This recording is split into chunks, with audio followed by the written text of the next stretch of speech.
It's a small community in Bicol region, in Albay. Sandali. Bakit Albay? For the views. And Mayon will always be majestic. Plus, it doesn't hurt na masarap ang pagkain. You know, laing, pinangat, Inunupan? No? Sarap! Wow, kayo sabay na sabay Pre-practice nyo ba yan? Gutom. Gutom lang. Kayo Aside from food, Mario Pinagpala. Formerly Isidro Katakutan traces his roots here. May pinamanang lupa sa kanyang mga magulang niya. Kaya lang siya nasa Cebu ay dahil kay Aling Bes. Pero ang totoo, he is a true Blue Oragon. And it's probably traumatic for them na bumalik sila sa Cebu pagkatapos na mangyari ang lahat ng yun. Well, in Bicol, kung saan teritoryo niya, I think Mario would probably feel na safe ang pamilya nito. Ano naman ang magiging kinabukasan ni Mikoy doon?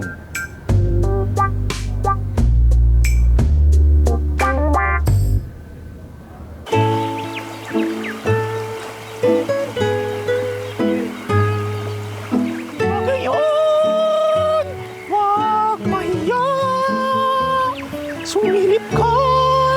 Suntok kong diwata! Awin mo! Ang ulap! Mahal ko! Magayon ka lang! Ngiti!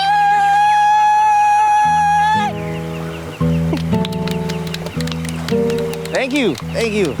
It's part of the job. Thank you. Okay, good morning po mga ma'am, mga sir. Welcome! And for today, ipapakita po namin sa inyo ang isa sa mga pinagmamalaki po ng Bicol, ang paghahabi ng abaka. Dahil, iba ka. Yan! So, yun na nga po. Akala po ng mga tao ay lubid lang po to. Pero no. That is very, very wrong. Dahil dito rin po nagsisimula ang mga bag, banig, sombrero, wall art, at kung minsan, dahilan ng away ng mag-asawa dahil mali ang napiling kulay ng kurtina. Kinukuha po ang hibla mula sa puno ng abaka, which is sa mga puno na nakikita po natin dito sa likod.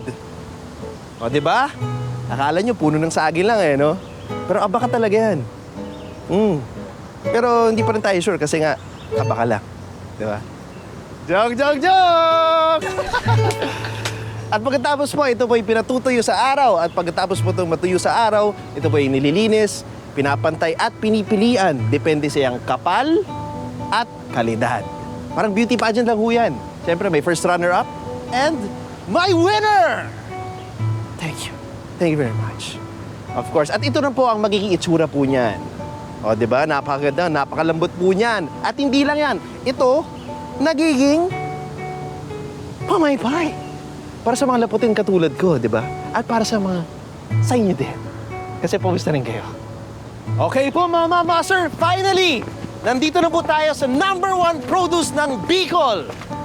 Pili nuts! Ang nuts na piling-pili.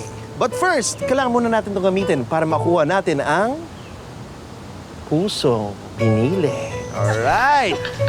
Sino ba may gusto?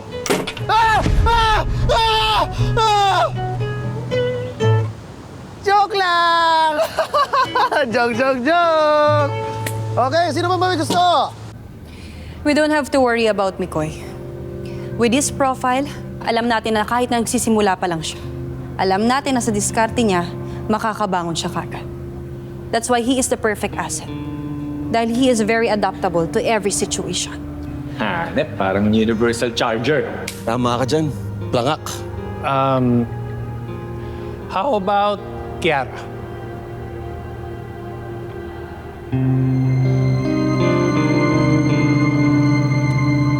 Well, I think Mikoy and Kiara are having the best time na mga buhay nila. They have survived the biggest challenge sa buhay nila. At ngayon, meron silang pagkakataon para mamuhay ng normal at maging masaya. Kaya sigurado ako, in every moment of their waking life, masayang-masaya sila at punong-puno ng pagmamahal.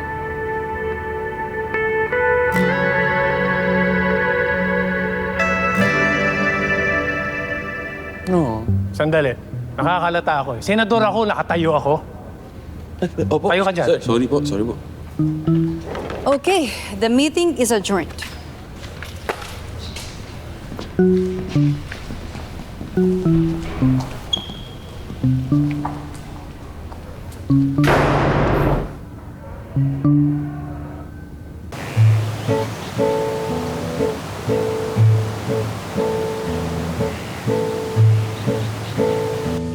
Bekyo!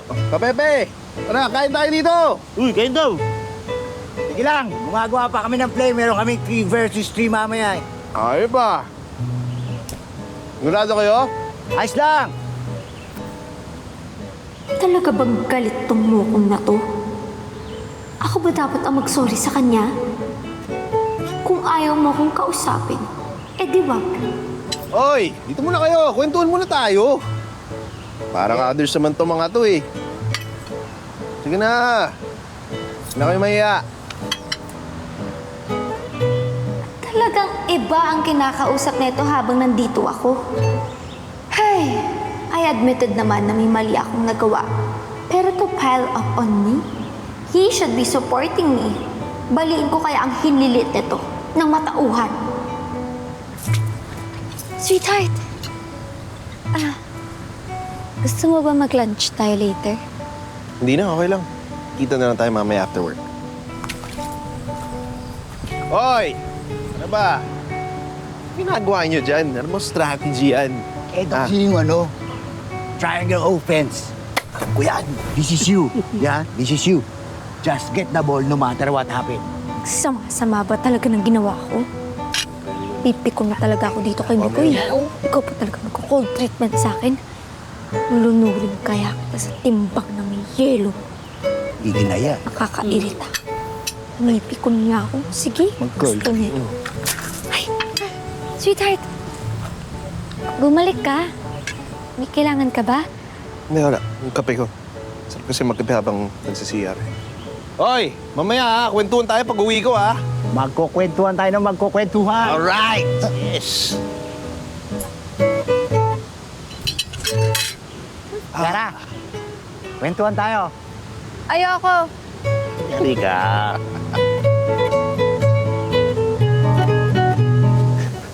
Nay! Nay, pasabay! O ikaw anak, bakit hindi kayo sabay pumasok ni Kiara? Ha? Bakit nauna siya sa'yo? Nay naman eh. Aga-aga. Ewan ko sa'yo, may iwas ka pa. Alam ko naman may problema kayo ni Kiara.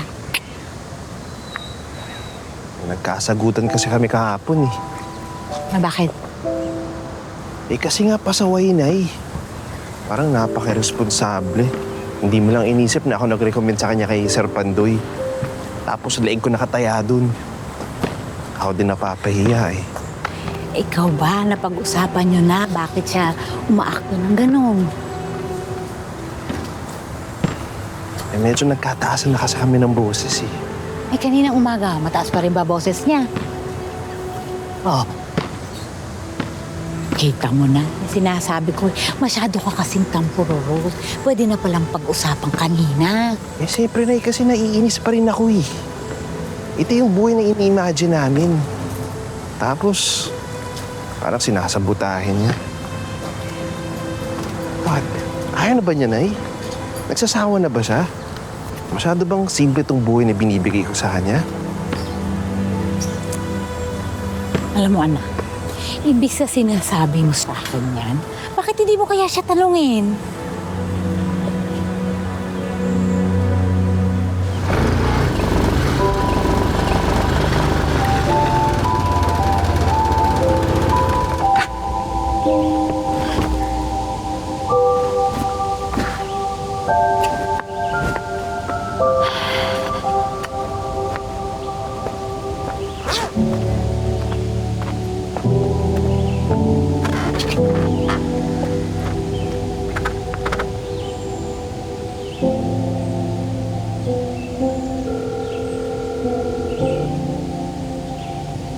So, hindi ka pa rin niya pinapansin. Dead ma pa rin siya sa'yo, gano'n? Yan na nga eh. Actually, ito yung pinakamatagal namin na away. Usually, hindi naman kami matutulog ng tampo pa sa setes, ha? Ano ka rin sinabi mo sa kanya? Tsaka ano mo pinagpabayan niyo? Wala naman. Ano wala lang? Ha? Si Mikoy pa ba? Of all people? Magagalit yun nung wala lang, mag-cold treatment sa'yo nung wala lang. Well, I said hindi ako boring na person. Tell me the whole story, anak. Kung gusto mo ng magandang advice galing sa akin, abay, ibigay mo sa akin yung mga detalye. The whole picture. Hindi pa ganyan-ganyan pa konti-konti.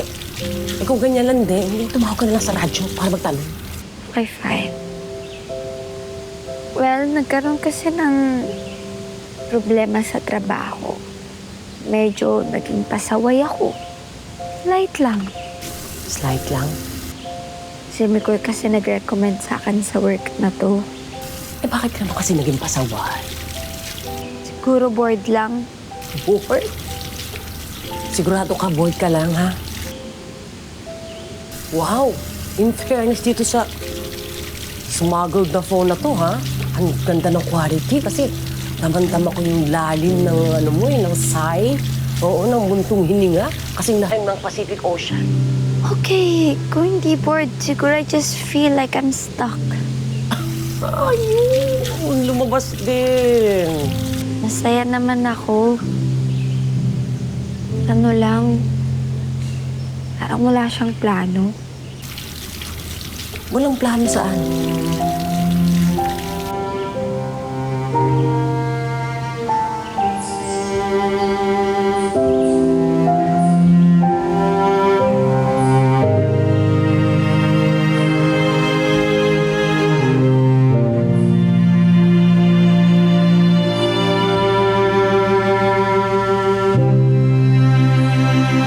Kailangang intindihin mo rin naman yung sitwasyon ni Kiara. Nakakulong yung mga magulang niya.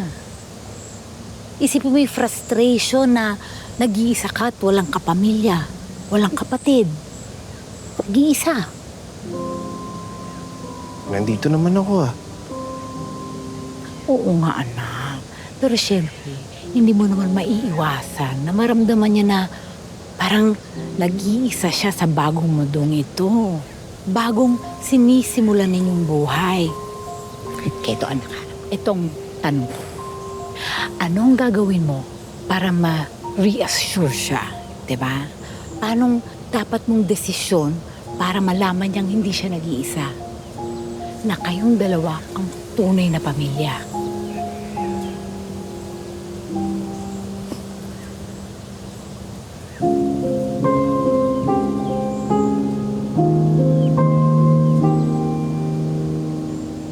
Ayan! Smile! Ganun kayo, ganun! Ah! Wow! Heart, heart, heart! 1, 2, 3! Ang cute ng pictures! Baba na lang ako. Sige na please, nakakatakot pala eh. Kaya mo yan, ate. Kaya mo yan. Naniniwala ako sa'yo. Kailangan mo maniwala sa sarili mo. Yang takot na nararamdaman mo, hindi ko yung invalidate yan. Kasi totoo yan. All your feelings, totoo. You just have to overcome it. Okay. And embrace it. Okay? Okay. Kaya mo yan. Bibilang tayo. Okay? Sabayan mo ako ha. On Mabagal 3. ha. Okay. 1, 2, 3, and go! Woo! Sabi ko sa'yo, kaya mo yan eh! Woo!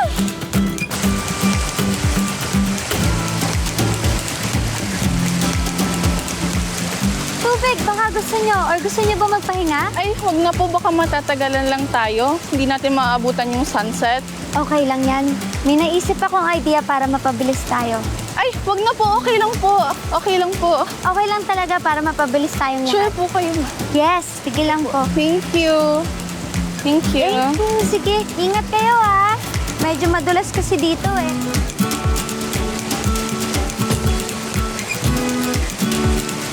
Yes, sir. Opo. Opo, prepared na po yung lunch na mga darating na guest galing sa ATV. Opo, Sir Pandoy. Yes po, inaabangan ko na po, sir. Opo. Bye po. Ma'am Din. Ma'am Din. Oh, Mikoy. Ma'am Din, baka naman po pwede niyong makausap si Sir Pandoy. Hindi na po kami nakapag-usap ng isang araw eh. Ako na po sana hihinga ng dispensa para kay Kiara. Alam niyo naman po, laking prag po siya tapos may mga family problems pa siya ngayon. Kawawa naman po siya. Sinasabi mo, Mikoy. Nag-usap na si Kiara at si Sir Pandoy nung nakaraan. Sir Pandoy, pwede po ba tayo Kiara. usap? Tungkol saan? Oo, pumunta dun si Kiara. Humingi na ng dispensa, tsaka binigyan na ng chance. Talaga ho? Ha? Sigurado kaya si Sir Pandoy? Mikoy, ikaw na rin nagsabi, di ba? First time ni Kiara sa gantong buhay. Baka bored na rin siya, di ba? Tsaka, kinausap ko na rin yun. Sabi ko, kung may suggestion man siya na mga magandang gawin para sa ATV, sabihin niya lang, open naman sa changes yun. Alam mo, bilib din ako dyan kay Kiara, ha? Sure ako, malayo ang mararating niya sa business na to. Thank you, Mama. Ako na po magpapasalamat kay Sir Pandoy sa pagbibigay ng second chance kay Kiara. Alam mo, Mikoy, everybody deserves a second chance. Maliban lang kay Hitler. Tama naman po. Sige, mauna na ako, ha? Pagkalitan ako ni Sir. Alam mo yun, masungit. Oo nga, sige po. Sige. Ingat po.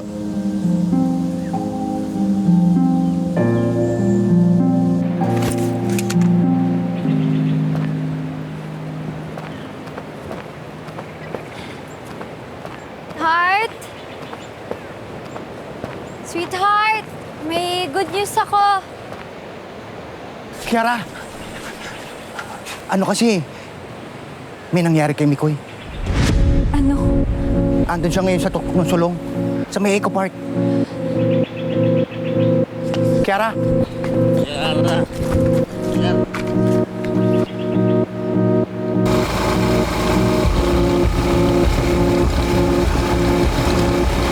Ito na ako, Mikoy. Ano ba nangyari sa'yo?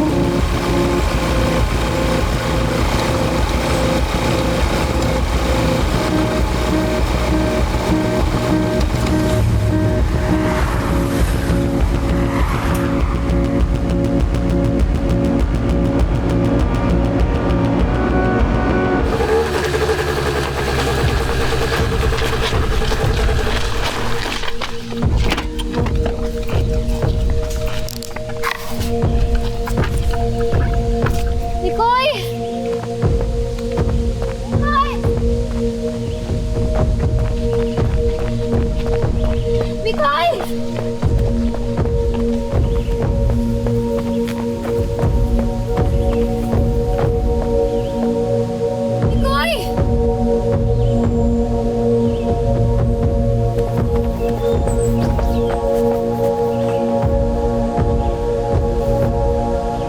Mikoy? Mikoy! Mikoy!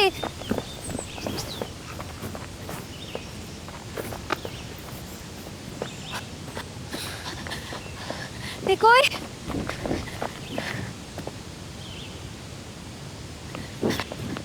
Mikoy! Okay ka lang ba? Para saan ba to? Ano nangyari?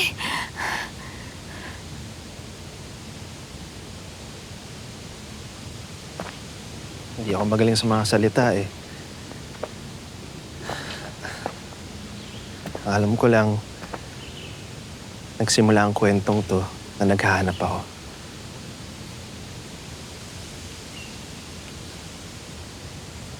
Naghahanap ng magandang trabaho para makatulong sa pamilya. Magandang buhay. Magandang oportunidad para makaahon sa hirap.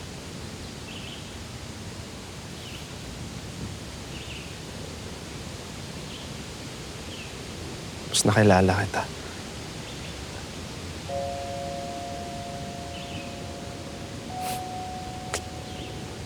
Posible. Masyadong maganda eh. Masyadong mayaman.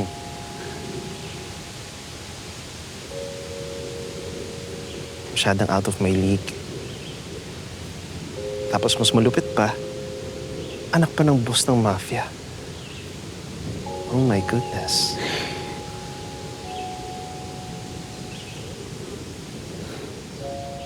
Maraming sikreto. Maraming kailangang itago.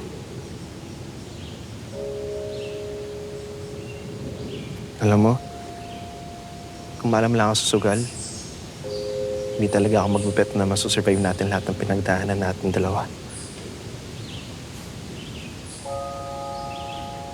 You know what? It doesn't matter. Kung nakatunga nga lang tayo sa bintana at bored na bored sa buhay.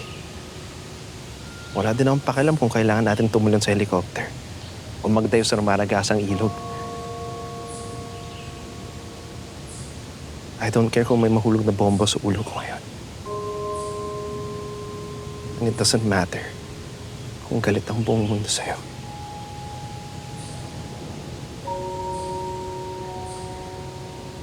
Ako ang haharap sa kanila para sa'yo.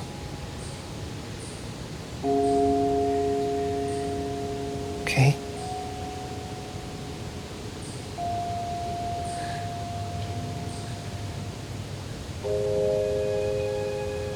Miss Kiara, Beltrovi.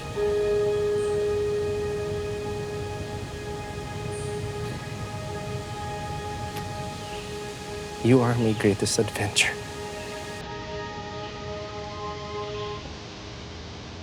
And the greatest love of my life.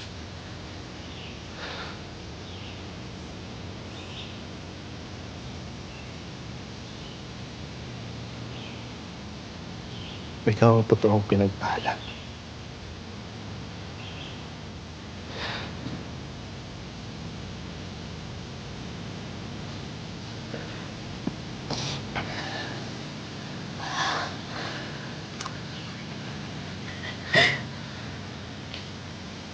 Kiara, sweetheart.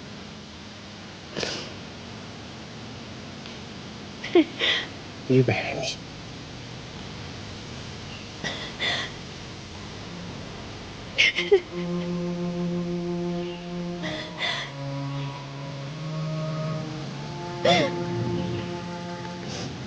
Yes.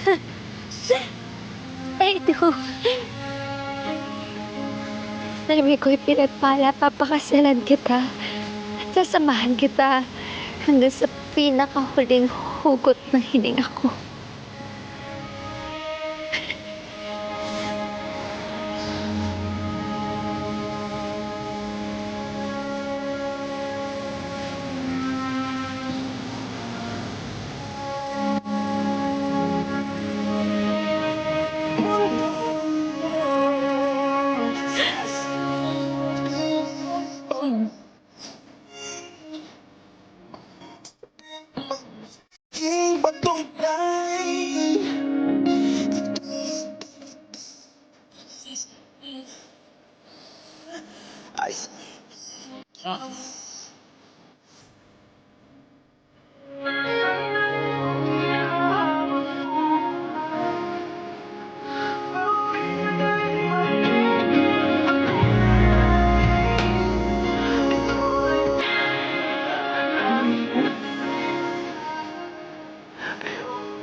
Huling halik, iba't namang pag-ibig.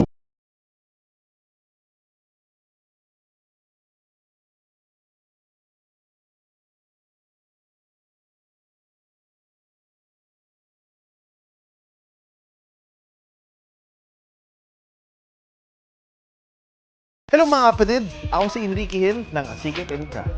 Op! Saan ka pupunta? Eh, mas matindi pang susunod na eksena. Click next video now at mag-subscribe na rin sa TV5 YouTube channel. Alright? Let's go!